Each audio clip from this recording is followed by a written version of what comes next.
بسم الله الرحمن الرحيم الحمد لله رب العالمين وصلى الله وسلم وبارك على عبده ورسوله محمد وعلى آله وصحبه أجمعين وعلى من تبعهم بإحسان إلى يوم الدين أما بعد. شیخ محمد بن جبیر زینو رحمہ اللہ نے شرک اکبر کے انواع اور اقسام میں 10واں سوال ذکر کیا ہے.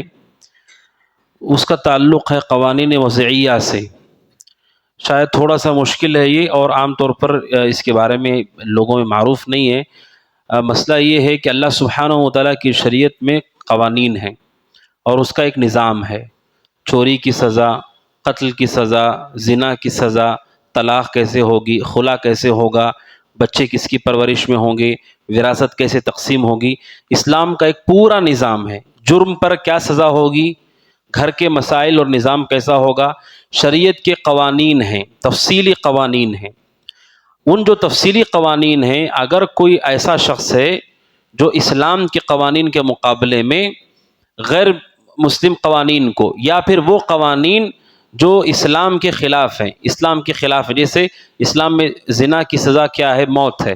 اگر کہیں یہ قانون ہوتا ہے کہ زنا اگر کوئی کرے تو کوئی بات نہیں، ان کی آزادی ہے. وہ اللہ سبحانہ و تعالیٰ کی شریعت کے خلاف جو قوانین ہوتے ہیں، ان قوانین کو ماننے والا شخص، اس کا کیا حکم ہے. آپ کو میں بتاؤں، حضرت عثمان رضی اللہ عنہ، حضرت علی رضی اللہ عنہ کے زمانے سے خوارج کا یہی مسئلہ چلا آ رہا ہے. اور آج بھی جتنی دہشت گرد تنظیمیں ہیں سیریا کے اندر، عراق کے اندر، یہ دیگر ممالک میں، جو مسلمانوں کو بم دھماکوں سے اڑا دیتی ہیں، مسجدوں کو اڑا دیتی ہیں. کیوں اڑاتی ہیں؟ کیونکہ ان کا یہ ماننا ہے کہ اللہ تعالیٰ کے جو قوانین ہیں، حکمران نے اسے نافذ نہیں کیا ہے، حکمران نے اسے لاگو نہیں کیا ہے، تو وہ بھی کافر ہے. اور چونکہ یہ سارے کے سارے مسلمان ان قوانین پہ عمل کر رہے ہیں تو یہ بھی کافر ہیں. اب سوچئے، اب سوال یہ پیدا ہوتا ہے، مسجد میں آ کر کے دھماکہ آپ نے کیسے کیا؟ مسجد نبوی کے پاس دھماکہ ہوا ہے کچھ سال پہلے. مسلمانوں کو کیسے آپ مار رہے ہیں؟ کیوں مار رہے ہیں؟ اب کچھ عرصہ پہلے ایک نوجوان نے اپنی ماں کا سر کاٹ دیا اس نام پر کہ وہ کافرہ ہے. اپنی ماں کو، جو نمازی عورت تھی، اس کا گلا کاٹ دیا. یہی مسئلہ ہے کہ دہشت گردوں کے نزدیک مسئلہ یہ ہے، اگر اللہ کے قانون نہ ہو، چوری پر ہاتھ نہ کاٹا جائے، زنا پر پتھر نہ مارے جائیں، قتل کی سزا قتل نہ ہو، اسلامی قانون نہ ہو، کوئی اور قانون ہو، تو قانون لاگو کرنے والا بھی کافر ہے، اور جتنے لوگ اسے مانتے ہیں وہ بھی کافر ہیں. اور ایسے بہت سارے مشہور نام ہیں جن کو مسلمان اپنا ہیرو مانتے ہیں، وہ بھی خوارج ہی میں سے تھے.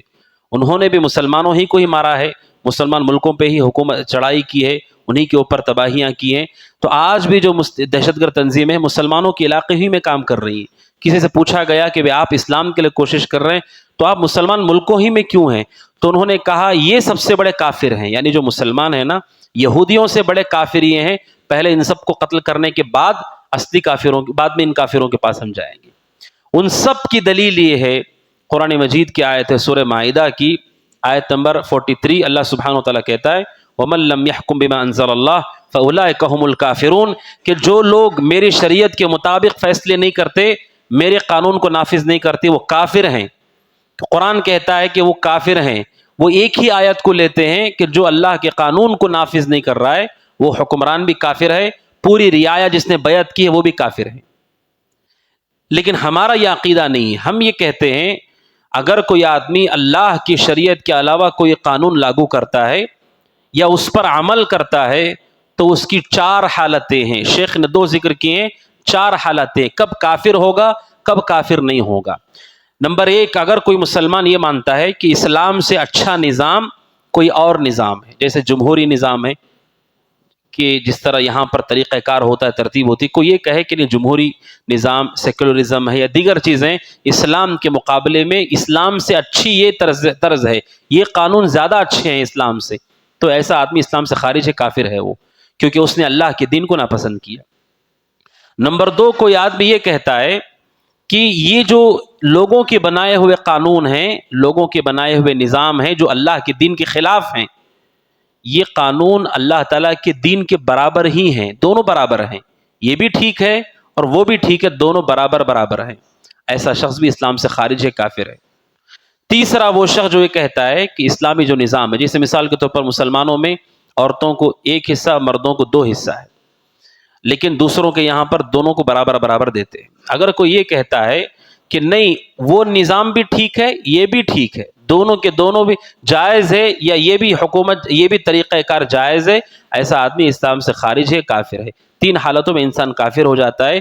چوتھی حالت ہے جس میں انسان کافر نہیں ہوتا ہے، وہ حالت وہ ہے جس میں وہ اللہ تعالیٰ کی نازل کردہ دین کو پسند کرتا ہے، اس کے قوانین کو ہی پسند کرتا ہے، اسی کو بہتر مانتا ہے، لیکن گناہگار ہونے کی وجہ سے وہ ان چیزوں پر عمل کرتا ہے۔ جیسے کوئی حکمران ہے، وہ جانتا ہے کہ اللہ کی حکومت کو نافذ کرنا چاہیے، لیکن کسی سے پیسہ کھا کر کے، رشوت لے کر کے اس حکومت کو نافذ کر رہا ہے، اس نظام کو نافذ کر رہا ہے، اس کی دل میں نیت یہ نہیں ہے کہ یہ اللہ کے دین سے اچھا ہے یا بہتر ہے، تو وہ کافر نہیں ہوگا۔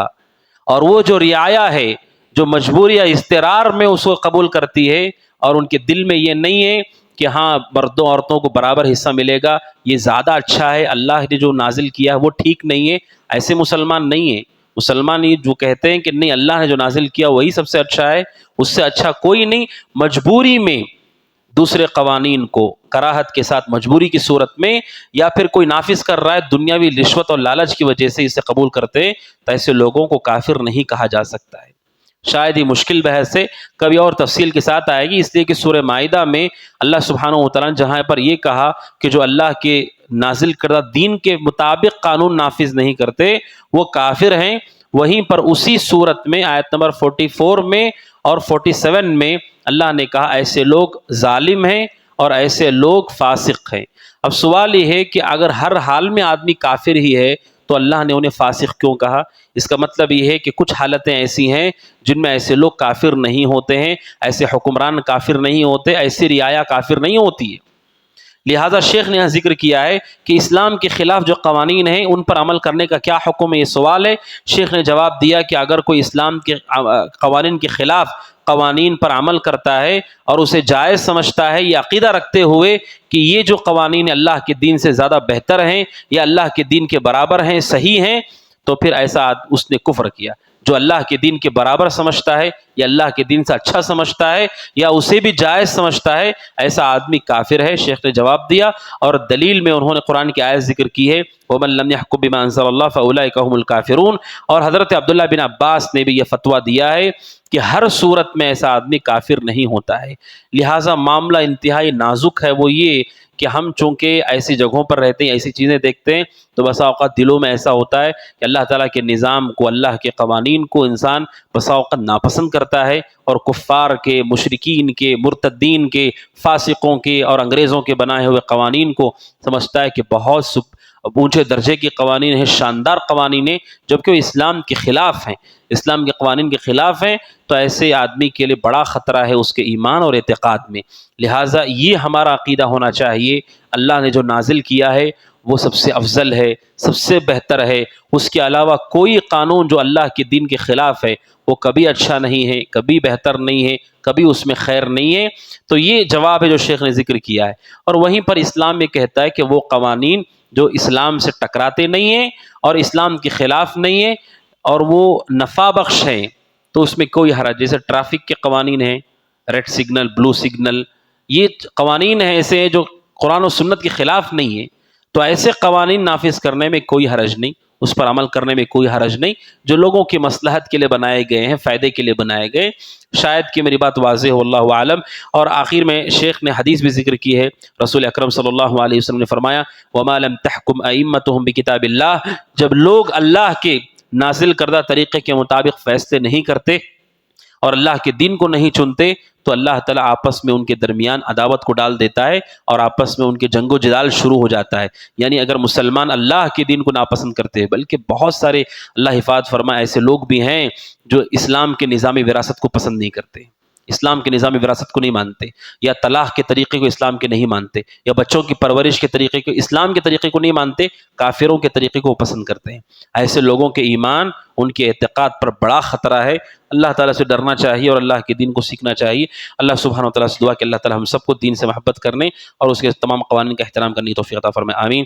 هذا وصلی اللہ وسلم علی محمد وعلی آلہ وصحبہ اجمعین۔ السلام علیکم ورحمۃ اللہ وبرکاتہ۔